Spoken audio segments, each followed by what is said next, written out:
দেশের 18 কোটিরও বেশি মোবাইল গ্রাহকের জন্য দুঃসংবাদ। দীর্ঘস্থায়ী বিদ্যুৎ ঘাটতি আর জ্বালানি সংকটের কবলে পড়ে এখন খাদের কিনারে দেশের টেলিযোগাযোগ ব্যবস্থা। প্রতিদিন লাখ লাখ লিটার তেল পুড়িয়ে জেনারেটরের মাধ্যমে নেটওয়ার্ক সচল রাখার চেষ্টা করলেও অপারেটররা বলছেন এভাবে আর বেশি দিন চালানো সম্ভব নয়। যে কোনো মুহূর্তে ভেঙে পড়তে পারে মোবাইল যোগাযোগ ব্যবস্থা। বিদ্যুৎ ও জ্বালানি সংকটের জেরে বর্তমানে চরম ঝুঁকির মুখে বাংলাদেশের টেলিযোগাযোগ খাত। দেশের বিভিন্ন প্রান্তে প্রতিদিন 5 থেকে 8 ঘন্টা বিদ্যুৎ না থাকায় মোবাইল অপারেটরদের বেস স্টেশন ও ডাটা সেন্টারগুলো এখন পুরোপুরি জেনারেটর নির্ভর হয়ে পড়েছে। এর ফলে বড় ধরনের যোগাযোগ বিপর্যয়ের শঙ্কা বাড়ছে।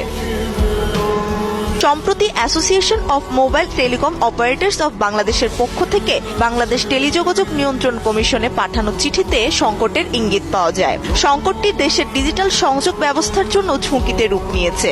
অপারেটরদের হিসাব অনুযায়ী সারা দেশে মোবাইল নেটওয়ার্কের কার্যক্রম সচল রাখতে বর্তমানে প্রতিদিন প্রায় 1 লাখ লিটার জ্বালানি ব্যবহার করা হচ্ছে।